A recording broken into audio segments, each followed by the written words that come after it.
So what's going on YouTube? Gonna do this little video for, I believe it was Breezio69. He was asking me about the Gen 8 and like my servo setup. So I figured I'd just do a rundown of so far on this truck. It's been a long work in progress going through stuff. So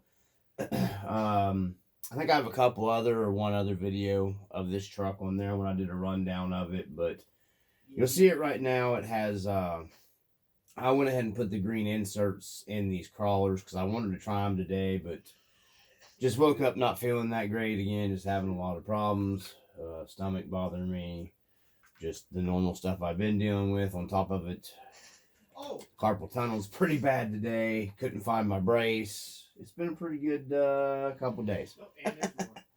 So holding the controller for a long period of time trying to film wasn't going to work.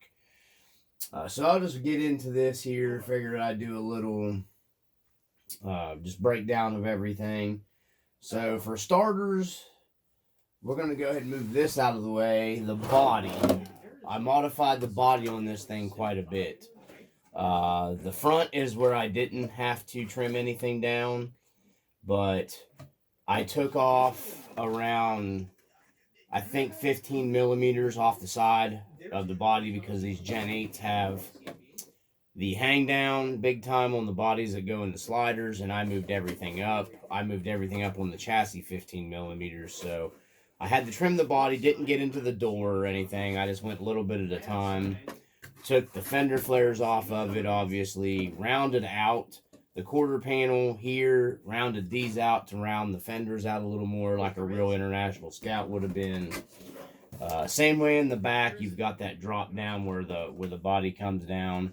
I went straight, cut straight as close up as I could to the back and still keep the integrity of the Lexan for the taillight lens.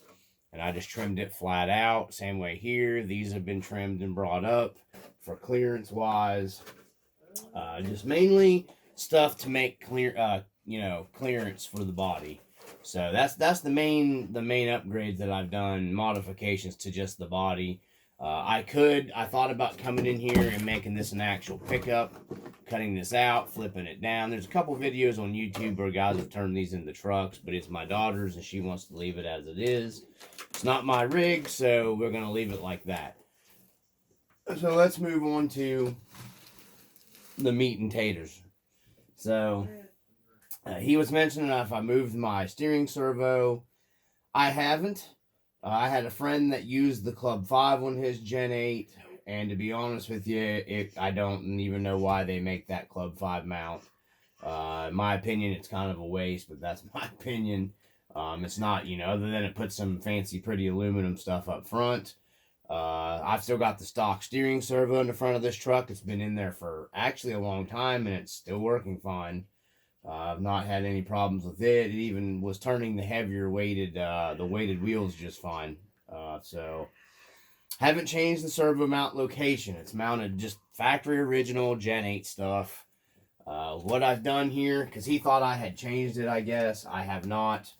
What I've done here, my buddy bent the steering link here, the long one in the front, to get more clearance, because every Gen 8 I've ever owned, this straight link digs straight into the pumpkin. And you can actually get a little more steering out of these if you bend this link like this right here. So he bent his, he bent mine on my Ascent. Got the videos on here where I've done with that. I went with I thought it was a high-tech, it's a Pro-Tech. Servo steering horn, the horn on it, and it's a low profile. My buddy, you can check out his YouTube channel. It's Jose Canseca. He's kind of hard to get to, finding stuff on YouTube, but he was the one that turned me on to those. And then the SSD link mounts and the SSD panhard mount, the aluminum, and the front and rear. I got the link mounts front and rear, and then the panhard. And that kind of takes some of the bump steer out of these trucks, running the low profile steering horn. Really, in my opinion, bump steer is not that big of a deal with a crawler. You're not hauling butt with it. Slammed down like this with the Desert Lizard shocks in this setup, I hardly have any bumps here whatsoever. So let's move on to the next setup here. I mean, steering wise, that's it. There's literally nothing I've changed here in the front of this truck for steering. He commented a couple times on the video, but there's nothing been changed. That's basically it. The only thing that's been changed up front is the brass.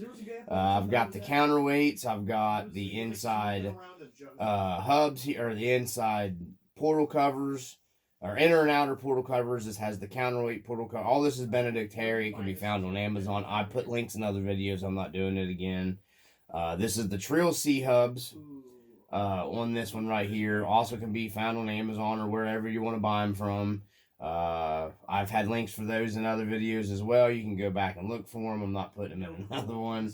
It takes me a lot to keep adding that stuff, and sometimes I have to fight with getting the links to attach to my videos for some reason.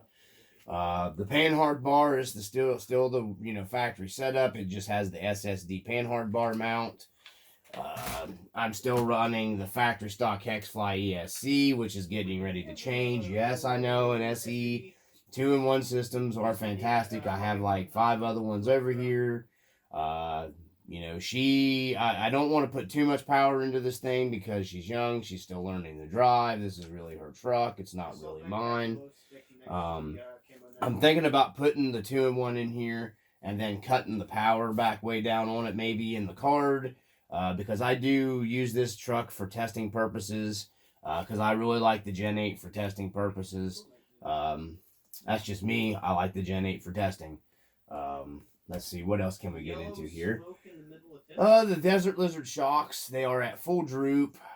They are the long internal soft springs with the soft spring, cushion spring for the top. With 40 weight shock oil. It's way too heavy of a shock oil. I really need to change the shock oil out. Let me check. I'm just wanting to do a quick rundown on this so we don't get too long. So yeah, that's it on the shocks. It's just the pistons that come in them out of the package. Haven't changed any of that stuff. I did go way too heavy on the shock oil though. I should have went with like a 20. Would have been a lot better, and I need to change, especially in the cold. When it gets warm, the 40 might be okay because it gets real hot here in the summer. And of course, it gets real hot, it will thin out that shock oil a little bit, and the cold does slow it down, so it does make it thicker. So that's why I was waiting to change it out to do my testing and tuning around spring and summertime. So I'm still waiting. I'm custom making some rock lights for this. I bought some cheap stuff off of AliExpress. I kind of like soldering up and making my own wiring harnesses and whatnot. That's me. Let's see here. I have upgraded. Okay, hold on a second. Getting a phone call, guys. I'll be right back. All right, so we're back. Had to take care of that phone call. So let's see. Where do we let off here? So that's it for the suspension modifications on the Desert Lizards. I have, in the videos running on this truck when I was testing yes, I know I misspelled inserts. I did it on purpose. I had somebody finally make a comment that the ISE or whatever, and I misspelled it. I did that on purpose. If you guys go back and look, I have several of them, different videos that have misspellings on them. Let's see, at least it got attention, so I guess it worked. So we got, I was doing testing on these inserts, and I didn't want to change anything driveline wise or anything like that, like gearing or overdrive or anything, testing them. I did have that 11% overdrive here from Trill for the front. And I went ahead and put it in the other day, so it does now. All those videos prior, you see it running, it does not have an overdrive in the front of the truck. So I'm going to do some testing with the overdrive in the front of the truck here. Like I said, it's an 11% overdrive. That's all. It's not an extreme amount. It's the same amount of overdrive I'm running in my Wraith. It's less overdrive than I have in the Ascent. I have the factory stock option overdrive gears in the Ascent that are 20%. So 11% is pretty conservative, and I don't think you need to go crazy with the overdrive either way. I'm looking at getting probably a set of the high clearance links for this truck. Definitely at least for the rear, or coming up with some kind of high clearance link for the rear. Because the front doesn't dig in as bad, but the rear does dig in with it, slammed down like this. I'm just trying to get the most performance out of it for her as I possibly can and do it affordably. I have added the aluminum portal, the RedCat brand aluminum portal covers, housings here on the rear. And I did that because I broke one of the tabs off one of my other trucks that I had a good while back, out trailing, and it was heavy. It was loaded down scale rig, and I broke one of these off on a bad roll. Well, I didn't break it off, but it busted it. I was actually able to finish the trail that day. I just put a little super glue on it, and surprisingly it held it. So I went ahead and put the aluminum ones on the back. Plus, this thing was so weight biased towards the front, I was thinking maybe the aluminum ones here would add a little extra. I didn't want to go crazy weight back into the back. So I thought that would add a little bit of weight back here, and it would put it down, low. So that's what I did with this. I plan on reworking the shocks and putting some lighter shock oil on it eventually. And hopefully this week I will get out and do the green Endura foam, or inserts. Sorry, I keep calling them foams. I want to do some testing. I've got some fridge foam coming to make shims if I need them, and then to run them with shims. That Crawler Canyon here on YouTube, shows you how to make the fridge foams.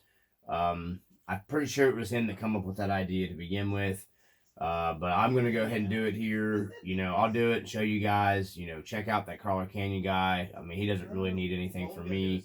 I'm just telling you, he's the one that came up with that idea, doing the shims. So, I don't think it's going to be that major of a problem because the tire's not like sliding around or anything like that inside of on the insert here.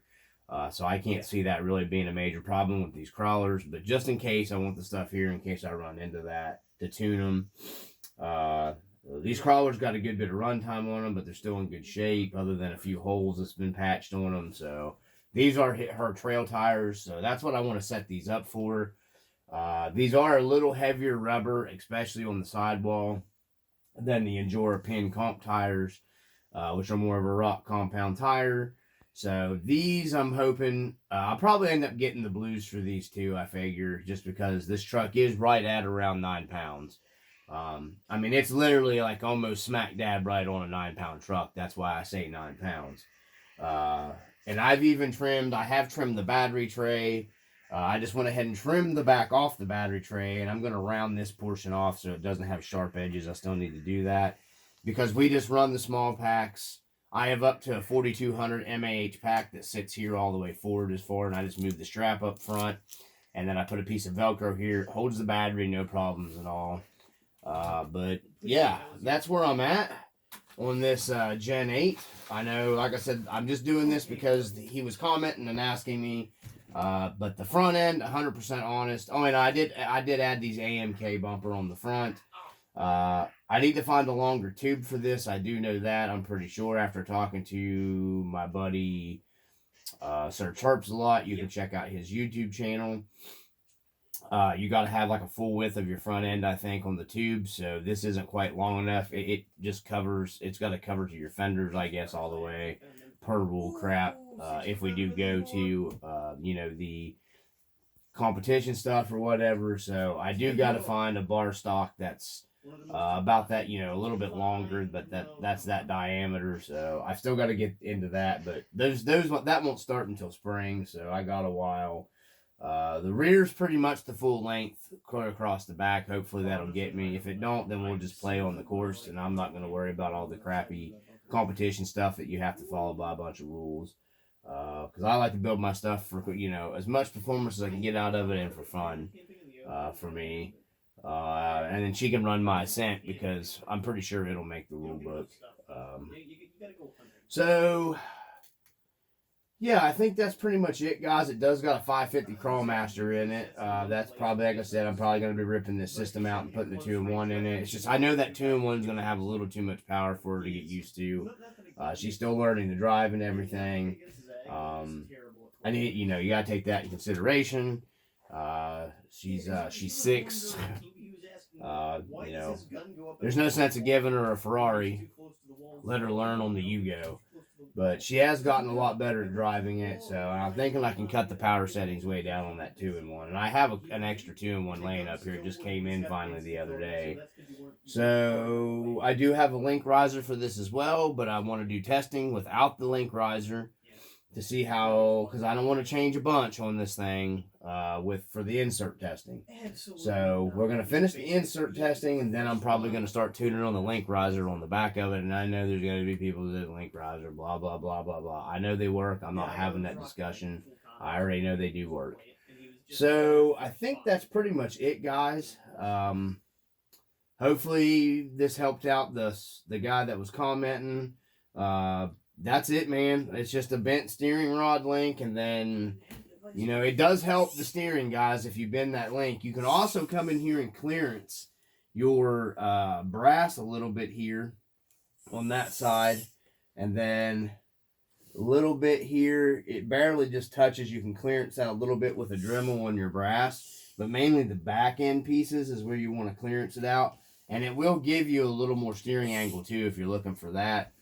That's mainly why I slapped in the slapped in the overdrive, is because you will get a little better improved steering with the overdrive in the front of anything too.